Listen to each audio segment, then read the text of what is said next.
Not thinking is a good thing. 41 subs! Ooh. So, let's have a look. You skipped Starlight Billy. You do have Bernice. It's an AP Bernice, and that is also a pretty good Bernice. 28 subs, 373k, 2.8. That looks good. You have Flame Maker Shaker, you run ER and AP. Yeah, that is nice.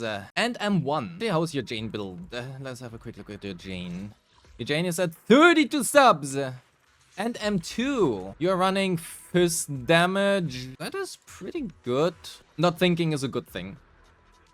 41 subs! Your attack is really low. 3.5k attack, 120 crit damage, 77 crit rate. You do have M2, so pen ratio is not something that I would necessarily recommend, even though it works. But I guess, I mean, you know. I think this is slightly better. Feel free to try it out and, well, undo it if you don't like it or if you cannot play as well with that setup, right? There are different setups and different people prefer different setups. Assuming that you would get exactly the same run every time, which to be fair is not gonna happen, but anyway. And that is also why substats can be misleading. Because I can have 45 substats and all of them go into crit rate, but that doesn't mean anything. Balancing of your stats is much more important. Okay. Chat, question. Why is M2 Bernice legit insane? So, I want to ask you, what is the difference between, let's say, Suna, right? Suna's M1 gives effectively the entire team 21% Death Shred. It's technically, you know, we are just gonna pretend that Death Ignore and Death Shred are the same for this. So, what is the difference between those two and why is pen ratio better than Death Shred? The answer is what Sec Winged Bet said, because it stacks with discs. Pen ratio is obtainable from a main stat, whereas Death Shred is not. Death Shred is basically only obtainable from either signature weapons, like Trigger for example. Sometimes you have that in the kit from Sisia, but most of the time you cannot actively build it. Whereas you can get 24% from your stats, right? So you can make this 45%. You can do that, and then you also have Puffer Electro. So if you were to use Bernice, it's 20% plus 24% main stat plus another 8% from Puffer. That is the default value you are running with when you are running M2 Bernice. And this does effectively apply to the entire team. I mean, this does as well, right? But it is much harder to stack Death Shred than pen ratio. It is much harder to stack this than it is to stack this. Because this one effectively requires money unless your name is Hisia. Nicole is like the best argument against pen ratio. Nicole is the best argument against pen ratio because you can just make the 61% by default. But yeah, pen ratio in itself, you can build it, right? And then technically you also have like Rena where you can add another 30% if you want to. And 82% by the way is really funny because that's exactly what you get as final Death MV. Arguments, generally pen better than Death Shred because we can actively build it. But arguments against pen are Nicole, Orphe, Promia, Bloom specifically, but I mean that's all her entire damage, so Promia. Low death bosses, so specific. Funnily enough though, low death bosses are a funny thing, right? Please keep in mind, and I think it is often very overstated, at 82% pen ratio, right? That would assume Rena as well as like a Bernice thing, which is usually not the case. So let's make this like 32. It is a 1% difference. I want to make that very clear. Because a lot of people always say, never build pen ratio versus like low defense bosses. And if you want to optimize, that is true, right? It is worth less. But the relative gain, it's really just 1%, right? It is enough to matter, but it is not like it suddenly becomes completely unusable and all of your scores are complete garbage. And you can factually just test that yourself, do a deadly assault run versus one of these three with pen ratio, and you are fine, right? If you have lots of flat pen, it can be even better. That is pretty true. Flat pen becomes a lot better. If you do the 0-0 and we just do like flat pen here, let's say you have 6 flat pen subs, flat pen becomes a lot more valuable versus low death bosses because it's a flat subtraction at the end, right? And if you have 32% pen ratio, that's even the same. Oh yeah, true. Rupture. Rupture exists. I forgot about that. Arguments against pen rupture. How the fuck did that take chat like 5 minutes to figure that out for me? Good thing I'm not the only person forgetting Rupture exists. The LDR being pen ratio is really good. Death Shred is really good. Death Shred is arguably better because there are more sources for team building, right? A lot of mindscapes and stuff give Death Shred, which effectively devalues pen ratio a little bit. But if you have a team that has no inherent Death Shred, such as these things, right?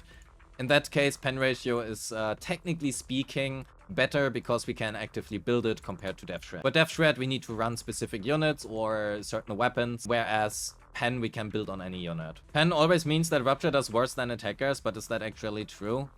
I mean, depends. Think about it like this, right? If you have the topic of attack versus Rupture versus low death bosses, why is Rupture worse? So, the way of how Rupture is balanced, because they ignore 100% of the defense, this matters less. And on top of that, the multipliers for Rupture characters are inherently lower. The ultimate multipliers for her are lower than a lot of other characters. Her chain attack has relatively low multipliers. And all of this looks like somewhat-ish high, I guess. But compared to some other characters, it's not that high, right? It's 1,300% total damage multiplier during charge for the EX if you charge the entire fucking thing. If you look at Soldier 11, at her EX, you have one level more. It is basically the same, if not higher. And this is a 1.0 character. And because you will inherently have like 45 flat pen on basically every single character by simply having 5 flat pen rolls, which is very realistic that you are gonna have that on basically every character. This is gonna go up and down by default, right? But this gain here is gonna be higher than that one. So that is effectively why defense bosses work as a somewhat-ish counter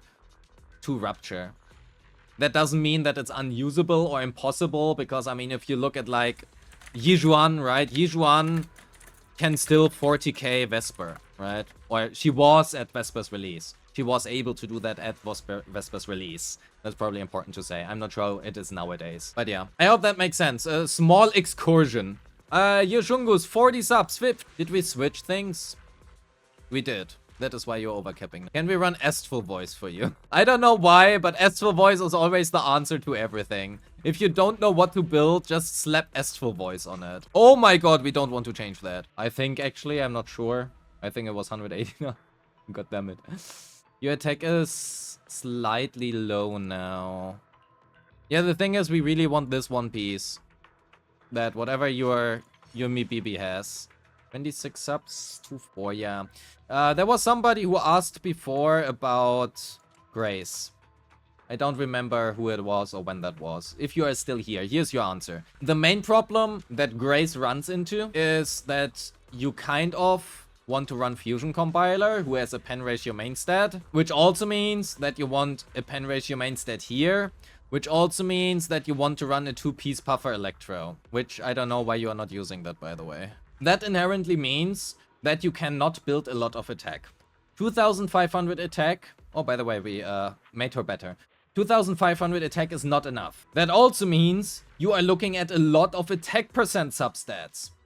But a lot of attack percent substats means that you cannot focus all too well on anomaly proficiency. Point being, you need a lot of attack for that to run this. Because most people will never hit 30, 32 subs on anomaly characters. Stat-stick weapons on her, like Angel in the Shell or Practice Perfection, are actually better than Fusion Compiler. And the reason for that is Fusion Compiler gives you combat attack. 12%. Combat attack is very powerful.